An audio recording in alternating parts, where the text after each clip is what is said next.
Hello, my name is Connor. And I'm Jason. And you're listening to the Amazed and Perplexed podcast.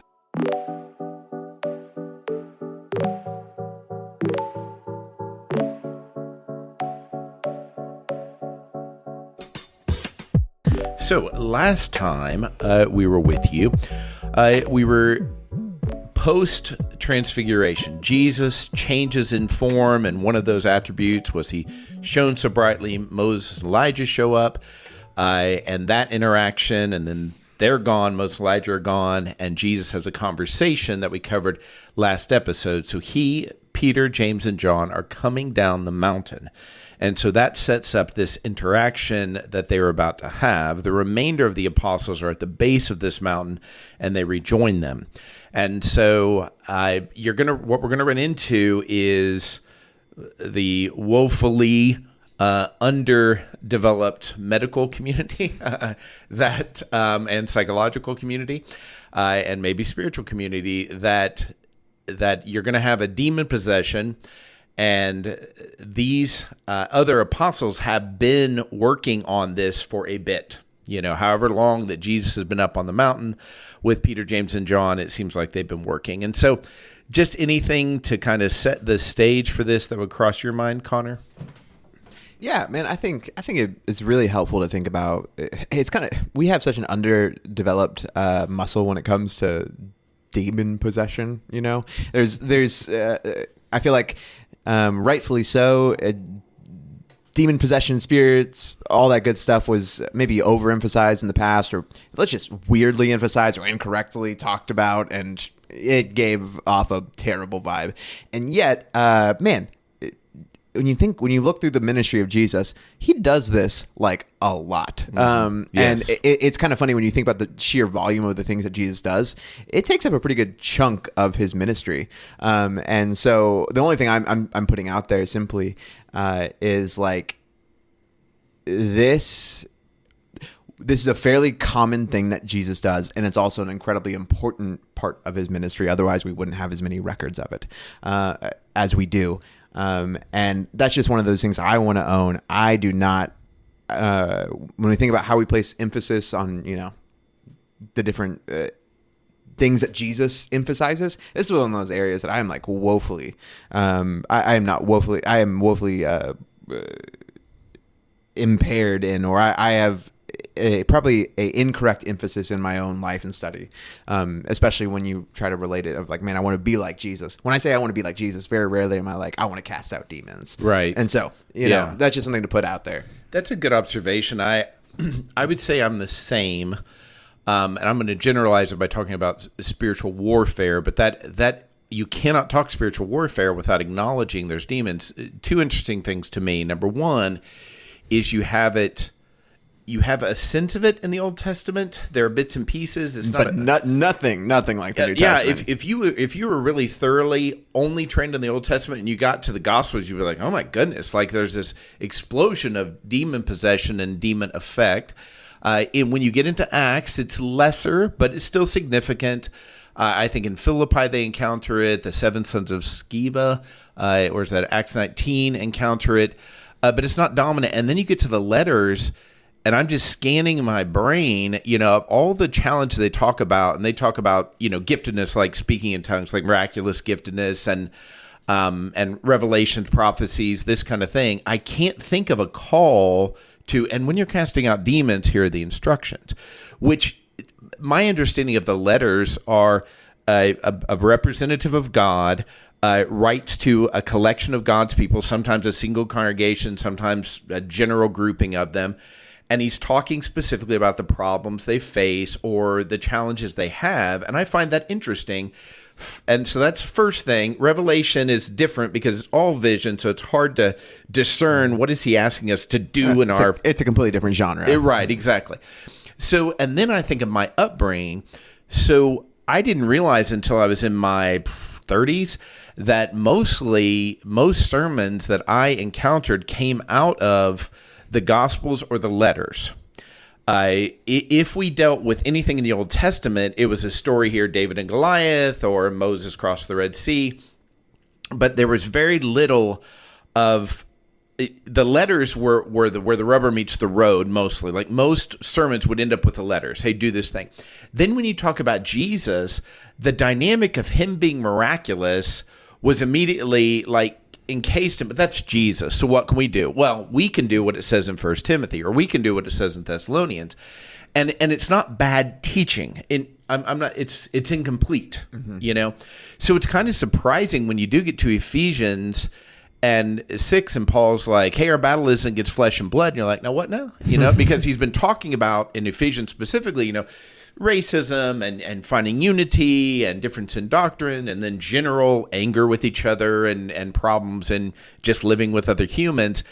And then he's like, "Your battle isn't against flesh and blood; it's against these principalities and you know what I mean?" It's like, oh, I figured we'd have a little bit more education on that. And that's where it comes out. Paul references it as if, yeah, everybody knows this. Peter's talking about your enemy like a roaring lion. You know, Paul says in 1 Corinthians or 2 Corinthians where he talks about, you know, your enemy masquerades as an angel of light, this kind of thing, but not when you're confronting a person that's demon possessed, you should ... So it's very interesting trying to figure out what's the expectation of me. And so that's one thing I'm taking into this reading is if I'm one of the disciples here, what is God wanting from me? You know, based on, or your next door neighbor, and you're like, wow, beyond the psychological diagnosis, could there be a demon involved in this? And what's he expect of me? And I'm not suggesting this passage is going to clarify it, but it's an interesting question. It is an interesting question. And I think it is helpful to, this is just a whole other thing to think about when we think about the humanity of what's happening here. Jesus comes down the mountain, there's this crazy experience. And then the Pharisees are now are making the disciples that are left behind, the less important, you know, the lesser ones, answer for Jesus and for what he's teaching and moving and challenging them. And so that's just a really funny thing. We don't get many pictures of we get pictures of people challenging Jesus and him responding, or his disciples being intermixed with that. But the disciples just kind of being on their own is a fascinating thing to think about. And then Jesus coming into the situation. There are a few things like that happen. But I'm trying to think back to them. Is that a situation where, some of them are, I guess, where they're dealing with the Pharisees. And then the disciples bring Jesus in on the problem. But it's just interesting. Yeah, it is. And the other piece I would just throw in here is how are Peter, James, and John, hey, guys, the most amazing thing ever happened to you just happened. But I can't tell you. Don't tell anyone. And then they walk into this. I'm going to jump in. Now, Matthew, Mark, and Luke talk about this. Mark talks about it significantly longer, so this is a longer reading. But we felt, man, this is really important. From the beginning, Mark 9, verse 14. When they came to the other disciples, when Peter, James, and John, Jesus came to the other disciples, they saw a large crowd around them and the teachers of the law arguing with them. As soon as all the people saw Jesus, they were overwhelmed with wonder and ran to greet him. "What are you arguing with them about?" he asked. A man in the crowd answered, "Teacher, I brought you my son, who is possessed by a spirit that has robbed him of speech. Whenever it seizes him, it throws him to the ground. He foams at the mouth, gnashes his teeth, and becomes rigid. I asked your disciples to drive out the spirit, but they could not." "You unbelieving generation," Jesus replied. "How long shall I stay with you? How long shall I put up with you? Bring the boy to me." So they brought him. When the spirit saw Jesus, it immediately threw the boy into a convulsion. He fell to the ground and rolled around, foaming at the mouth. Jesus asked the boy's father, "How long has he been like this?" "From childhood," he answered. "It has often thrown him into fire or water to kill him, but if you can do anything, take pity on us and help us." "If you can," said Jesus, "everything is possible for one who believes." Immediately the boy's father exclaimed, "I do believe. Help me overcome my unbelief." When Jesus saw that a crowd was running to the scene, he rebuked the impure spirit. "You deaf and mute spirit," he said, "I command you, come out of him and never enter him again." The spirit shrieked, convulsed him violently, and came out. The boy looked so much like a corpse that many said, "He's dead." But Jesus took him by the hand and lifted him to his feet, and he stood up. After Jesus had gone indoors, his disciples asked him privately, "Why couldn't we drive it out?" He replied, "This kind can come out only by prayer." So, Connor, what amazes you about this interaction? Yeah, I mean, there's so much that we could talk about, and I'm gonna leave some of it maybe for you, leave a little meat on the bone, and so I'm gonna go something that never really had occurred to me, and maybe I'm reading too much into the dynamics, but we always like to put ourselves kind of try to physically put ourselves there, almost of like, what does this look like? And you get this picture of the Pharisees and the disciples are having this argument back and forth, and it seems to have been caused by this man and his son and the disciples not being able to cast out this demon, and that causes some sort of argument. And you almost get this like, it almost, maybe I'm reading this wrong, but you almost get this picture that like they were unable to cast out this demon. The Pharisees are using it as a chance to pounce, and the disciples are defending themselves and fighting, and there's this back and forth, and it's almost like Jesus comes to talk it through, and suddenly like this father and the boy have been kind of shunted off to the side a little bit, almost like they are not really a part of what's going on. That for the disciples and the Pharisees, it's become much more about the opportunity of pouncing on Jesus's people, or hey, we got to defend ourselves because of this or that. And maybe I'm incorrect in my reading, but like as I picture this and as I try to pick up on as many clues as I possibly can, that kind of is what it feels like. And that is just it is so incredibly beautiful to think about, how easy it is, how tense the situation is as the disciples are waiting for Jesus and the chosen few to come down from the mountaintop, and they have somebody desperate for healing come to them, and they've had times in the past where they were able to cast out demons, and suddenly it's not working, and then crud, the Pharisees realize it's not working, and you can almost sense that panic or that anger or the frustration or the defensiveness that the disciples feel, and also from the Pharisees you can feel the chance of pouncing, of using this person's illness as a club to beat the people that follow Jesus with. And man, I just love that the first thing, that interaction that Jesus has is not, well, let's sift through all the arguments. It's strictly him getting to be with the person. Like this is so dignifying, right? This is so dignifying because if you think about what the big story is here, it's the fact that there's this big clash between the Pharisees and the disciples, and the disciples say something that could get Jesus in trouble with the Pharisees, and what could possibly be happening? What are the long-term effects to his ministry? And yet the first order of action here, the first thing that Jesus pays attention to, because maybe it's like this guy comes up to Jesus and that's the first word he hears, but like if there's arguing and Jesus is hearing it, like he could bypass this guy and just walk straight into the argument, and yet he stops and listens, and for me that's amazing, because it's so easy to look at a tragedy like this or suffering like this, and try to use it to our own advantage. I try to use people to our own advantage, and so the fact that Jesus doesn't is amazing to me. Yeah, I think the word that was on my mind is his finesse. I don't know if that's exactly right, but that is what amazes me about this whole interaction, and so many of his interactions, that he comes down. How do I say this? So when I say finesse, if I'm talking to one person and we're really getting into it, as far as this is the meat of the block between them and God, this is like the heart of it, and they're being honest, and man, I can become a Jew to the Jew, a Greek to the Greek. I'm like, hey, I know what it's like to doubt God, to be angry at the church, or I know what it's like to be overwhelmed by life and think Christianity didn't have the answers, or I know what it's like to feel like, man, I've served, and it's not getting better. I know that, and I can tailor. Another person walks in, and now it's adjusting, especially if I know that other person, and now if there's 300 people around me, now I'm adjusting that way, and so it is hard. That's a complication for me, and I have a bunch of stories in my mind where I'm with one person talking, and man, we got a lot of traction, and another person comes in and they start asking questions that I'm like, that's not their question. Like you're getting caught up in all this minutia. And it's not a controlling, like he literally, the flow of the conversation, he seems to ask, why are you arguing with them? And so that, I assume he's like disciples arguing with the teacher of the law. And then the man comes up and kind of interrupts. He's like, hey, teacher. And then his comment in 19, you unbelieving generation. It's like, it seems almost tone deaf, the first three sentences or first two sentences or two questions. How long shall I stay with you? How long shall I put up with you?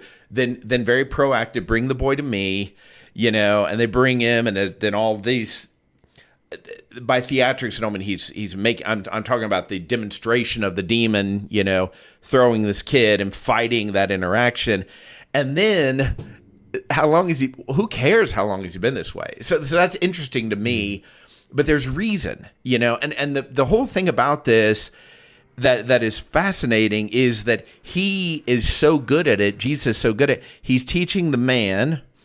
Even the boy who doesn't have the ability, I would think, to draw it in, but will hear these stories. He's teaching his apostles.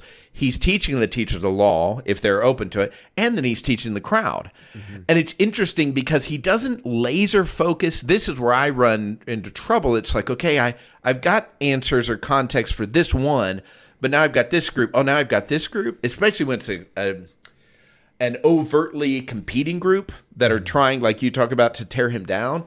That's looking for a wedge issue. Yeah, something to divide over. Yeah, exactly. And so he is doing, you're all unbelieving. And I'm just thinking about if I'm Peter, I've just experienced this amazing, and he's like, woe to this, wait, I'm part of this generation. He doesn't mean me, does he? Does he mean me? And I'm like, wait, what is the parts in me that are, even in that? So coming from the highest high, maybe the lowest low is you got a guy like Thomas, who's very analytical, and he's like, man, we did all this stuff. Like, because keep in mind, they've already been sent out and cast out demons. So they've had experience. And so that is just a fascinating dynamic to me, that he's caring for each of them and using the same words, and not, whereas I would have been tempted to be like, all right, guy, let's get this boy healed as quick as possible. But then you would have lost that amazing interaction where Jesus is like, hey, if you believe, and he's like, I believe, and that's also amazing. And he's like, help me because I don't believe, which is always a funny interaction, because it's like, say, I believe everything you say, Connor. I don't believe anything you say, but help me so I can move into my desire. And Jesus is like, all right, I'll heal on that basis. So the want to have faith is enough, apparently. And then heals him. And it's also interesting, when the crowd comes running is when he's kind of like, all right, we need to put an end to this. Where he could have healed this guy he could have healed him on top of the mountain, if he wanted to. But he's like, bring him to me. So now there's this proximity. Well, now there's already a crowd that's there, excited just because, and overwhelmed even with Jesus.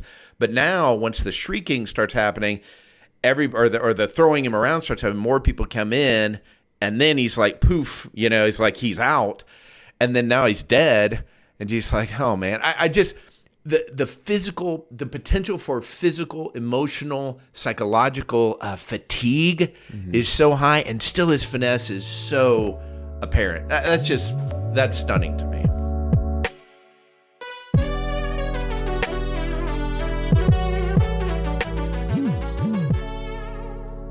I mean, it is stunning. One thing my mind is drawn towards, and in terms of when Jesus, or when the Father, says, "I do believe, help me with my unbelief."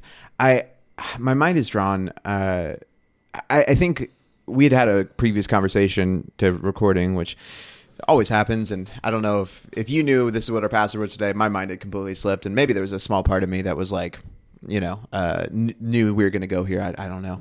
Had tracked from the week. I'll just be honest. I doubt that. I intellectually knew that because I have a baby at home, and so my ability to keep track of things is pretty low. So maybe I'm Jason, by the way. Yes. Okay. I wondered why there are microphones. But man, we were talking about belief, and we were talking about strongly held beliefs, and yet actions in people's lives that would directly contradict that actually being a belief, And I remember when I was like a baby Christian, like as a late teen, I remember suddenly becoming like on fire for Jesus, and just like all of a sudden. And if you have kids in the car below the age of like 16, I would say pause it for now. But I remember being on fire for Jesus and just absolutely adoring him and loving him, and knew this was the only way I could do anything. At the same time, I had been introduced to porn at a very young age and had become addicted. What we mean when we say that word, who knows? But for me, as a 17, 18-year-old, that was very much true. And I was consuming Christian content all the time. Like, I was listening to preachers and pastors all the time. And yet I had this weight, this guilt on me all the time for this sin that I knew was wrong. I knew it was wrong before I was Christian, but like certainly knew it was wrong after.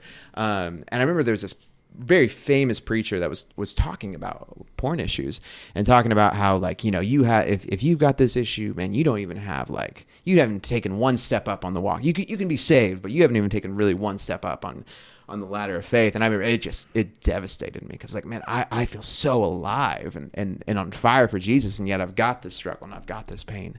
And I pray to God every single time, every single night, every single day, that that he would take this away from me. That what I thought it was that, like, if I just believe hard enough, if I just believe hard enough, or if I actually, even worse than that, I thought because I couldn't overcome it by myself, that I didn't believe enough.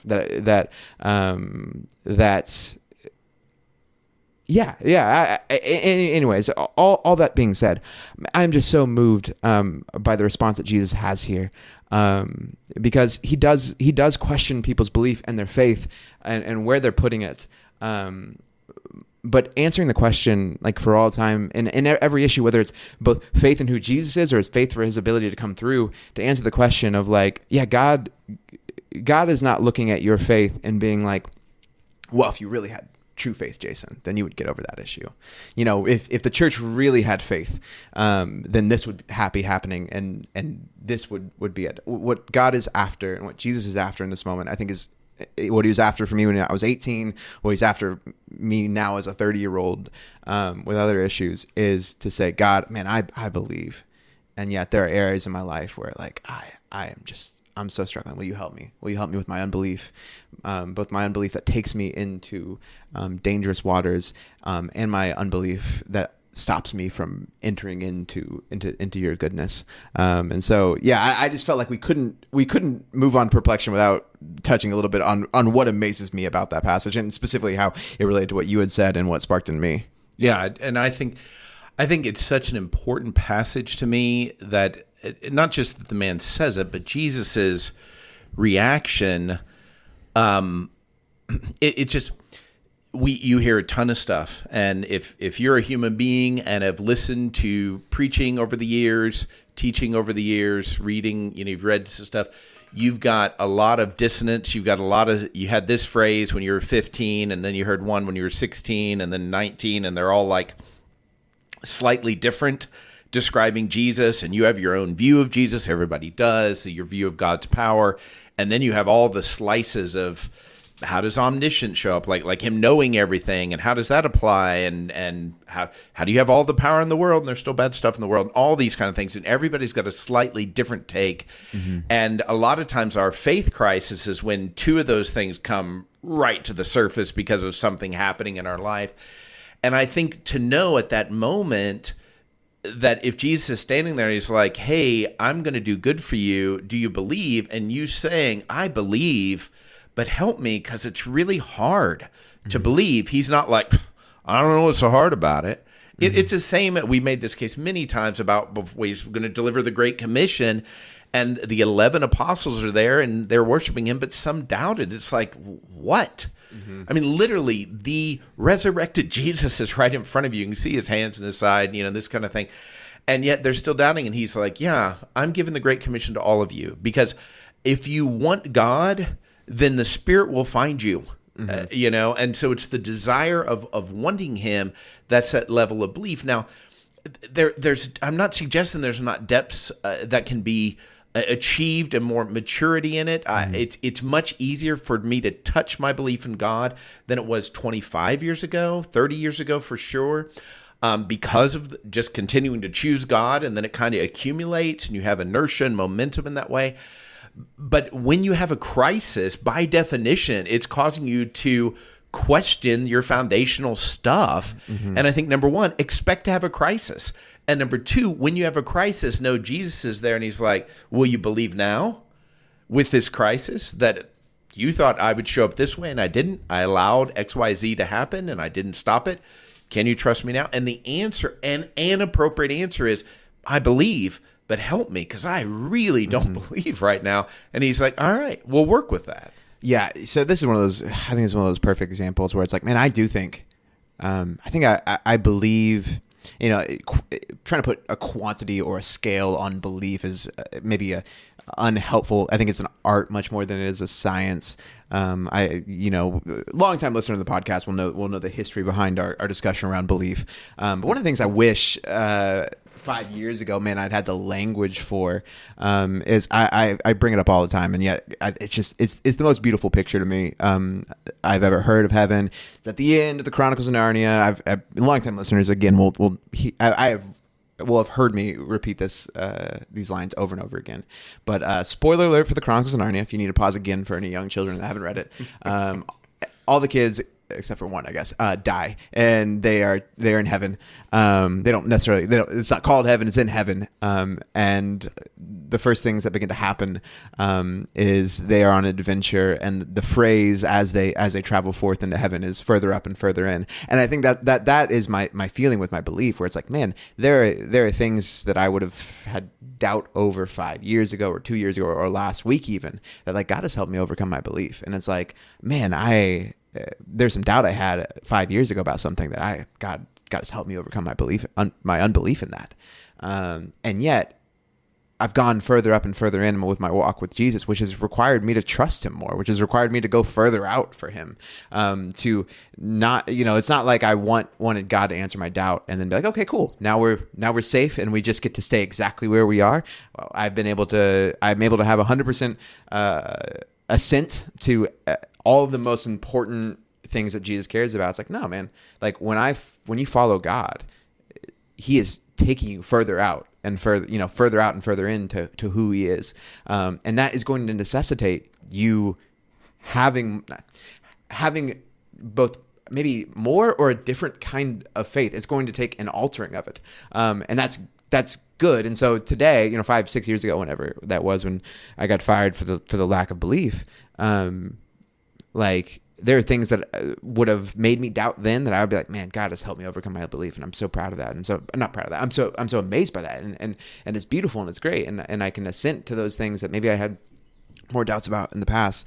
And yet today there are things that are also I have to call out to God that are new and say, man, God, help my unbelief. And that only happened because I was willing to keep going and keep trusting and keep going further and asking. And my assumption is maybe there's a point, I'm 80 years old, I've asked that 1,000 times, and I have nowhere else to go. I have perfect belief. My suspicion is this is going to be a journey that I'm on for the rest of my life, until glory one day. But yeah, and I think it's so very important that when we consider, James 1 always jumps to my mind, consider pure joy when you face trials of many kinds. Why? Because then it develops perseverance. When you continue to choose, man, I'm choosing joy, not feeling joy. I'm choosing, I'm counting this as joy because I believe in God. I believe he'll make this very bad thing. He'll redeem it in some way. That doesn't develop within itself maturity. The maturity is developed by persevering, which literally means hang on. Hang on. And that's the thing is, if you hurt me deeply, where else am I going to go in my relationship with you until we resolve it? But with God, he's like, I get it. That hurt. And I know you hold me responsible. And yet I'm still saying, can you hold on and be mad at me? Hence that you have a percentage of Psalms that they're very upset. They're very angry. And so, yeah, man, all of that is just so important. So we'll move on to perfection real quick, but this just popped into my mind. And, you always talk about, God didn't design parenthood on accident, and the metaphors we see in the Bible or straight up truths in the Bible about God being our father are not, incidental to the experiences we have as parents. But right now Indigo is in a big phase where she's really finding her voice. And Indigo is just the gentlest, kindest, sweetest girl I've ever known. And I'm not biased. But recently she has started to be like much more challenging and pushing on boundaries and issues. And one of the things we're trying, is so important for us to get across to her and for her to learn when she doesn't understand a rule we've made, and our rules are not 100% perfect like God's are. But when we make a rule, it's one of those hard things for her to connect as like, hey, okay, I don't like this. I don't get it. One, you still got to accept it. And two, you got to realize it's all coming from love. And it's one of those things you begin to learn as a kid. Okay, I'm really mad at my parents about this. but they still love me and I still love them. And you know, sometimes even later in life, there can be real anger at your parents' decision. And maybe the anger is justified because they're not God and they get a lot of stuff wrong. But one of the things I've worked on a lot when I think about my parents and the issues I had with them, and they were not perfect. And sometimes they did really, really wrong things. But part of my journey in terms of how I think about my childhood or growing up is the recognition that what my parents were attempting to do with me, even when they failed miserably or even acted selfishly at different points, they were attempting to love me and to guide me into better and healthier ways than a natural 5 or 6 year old would do by themselves. And again, they didn't do that perfectly. They were not God. And yet, man, when I can really get to that place and recognize and even see in my own failings and my own raising of my daughter and my desperation for her to see, man, I have good intentions towards you, even when you're angry with me. I have good intentions towards you. Like seeing that battle with my own daughter, and then, you know, and I think I'm probably a better parent than my parents were. And I don't say that as like a mean thing. Like, I hope my kids are better parents than I am. Like, if I succeed as a parent, my kids will be better parents than me. Sure. And yet, like, the process of going through that with my daughter and just desperately wanting her to see that even when there's punishment or even when there's consequences, like, man, just don't pull away. I want to hear why you're angry, why you think it's unfair. And yeah, there's one of those small areas of parenting that has helped give me insight both into my upbringing and then also, man, how much more must God feel about how much more similar must he feel, and also justified because he is the perfect parent, and I'm certainly not. And I think that that constant awareness that he's wanting to teach you, that he's not begrudgingly, you know. Really unbelief here. Yeah. And Jesus has that. And again, I put tone. I don't know what his tone was when he says, unbelieving generation, how long shall I stay with you? How long shall I put up with you? I'd be even interested in the Greek there and saying, okay, is that put up with? How else could you translate that? Is there a gentler tone, especially when he immediately goes to bring the boy to me? But his humanity felt fatigue. His humanity felt being overwhelmed and being like, how's this going to work out? You know, kind of thing. And you know, that's always going to be a mystery to us to some way. But I do think continuing to say, okay, what if I was the perfect father here? How, especially when something's past and you know better how to read it, you have more 20/20 vision on, oh, I should have done X, said Y. Then you think, oh, God's trying to do that with me right now. And he's not doing it like, oh, you got one more chance and we're out, you know, and that is really amazing. I'm going to lean into you. I've got something perplexing. I'm still not satisfied with it. What do you got? What perplexes you about this? Simply, it's 2 words. In 29, he replied, but in 29, this kind, and he's speaking of demons, can come out only by prayer. Again, this is one of those things that seems to be in the air. This seems to be like, it's just such common knowledge, like you talked about in our preface, that it's like, we don't even need to discuss this because everybody knows what's going on. But right. Like, what in the world does this kind, you know? Because like if I were to, like, man, somebody in front of me, they're like hardcore cessationists. There is really no move to the spirit. There's no spiritual warfare. Like, okay, man, how do I convince them? Man, there really are active demons in the world, or active evil forces or spirits. And it's like, okay, well, let's, like, trying to also then think, okay, well, then there are also, hey, different kinds or subgroupings, or there's this whole other world here that is just so foreign to me. And yet, like, even in those 2 words, that implies so much more depth than I have access to, and I'm just left kind of like, I don't even know what to do with, like, if all demons are one kind of group or whatever, like, that's hard enough for me anyways. But like, there's this whole other subset of categorization of different dark spiritual forces. I'm like, okay, God, I'm just gonna I'm gonna do my best to love my neighbor and love you and just keep moving forward, because that's what makes me. I want to know more, but then I'm like, I don't know, so I'll just kind of put my head down, I guess. Yeah, well, and I join you in that perplexion, and it's funny because this kind, I'm like, oh yeah, that's really important. My question that I first was approaching with was, you weren't praying with the others, like. Mm-hmm. What are we saying here? I don't assume it's like you say this form prayer, then you can do it. My assumption is you're saying, God, I want you to do it, and going to that, and again, I can't remember if it's 17, 19 in Acts, but where it's seven sons of Sceva, and a guy's going in and saying, or these seven sons of this priest are going in, and they're like, hey, in the name of Jesus, who Paul preaches, come out, and the man with the demons beats them and strips them naked and sends them out bloody and nude. And it's like, oh, okay. So that's real. Mm-hmm. And what you believe. And so when I think prayer, I don't think of, I said these words. It's just that constant awareness that God and I are in a conversation. This is that pray without ceasing. And so, yeah, all of this. And I come to the same conclusion you do. Number one, I infer this from what you're saying, but these disciples, we made this case many times, please stop thinking that if Jesus Christ was suddenly walking with you physically, that everything would clear up. These men have cast out demons, and they came to this situation, and I can't even imagine the emotional debrief from this. It's like, hey, how you feeling, Andrew?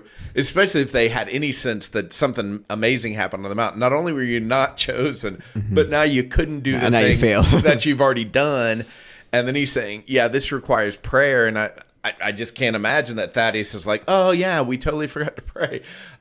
Which meaning to me, we were trying to do it by our own power. And I'm not even saying that's what it means. I'm just trying to reason through it. But bottom line is, number one, Jesus being beside you wouldn't necessarily make it clearer. And if he made something clearer, then you'd have a new space to be unclear on something. Mm-hmm. It's just the nature of how big God is. And number two, God is, if you go just into the next chapter or the next section, what's he doing? He's just living life and saying, just keep following me. The same thing he effectively said to the Father. It's like, hey, just keep trying to believe. Mm. So this is one of those examples where, like, I wonder if there's somebody who's listening to this podcast who's maybe even much older than, I was going to say us, but truthfully much older than you, who grew up on the King James, where, like, I wonder if they're like, Jason, I can unlock this for you. Cause I was curious, cause there's a note in probably everyone's Bible that says some manuscripts talk about it. Some manuscripts include prayer and fasting. So the KJV says, and he said unto them, this kind can come forth by nothing but by prayer and fasting. And so that would be interesting. I assume when it says some manuscripts, I assume the earliest manuscripts don't have fasting.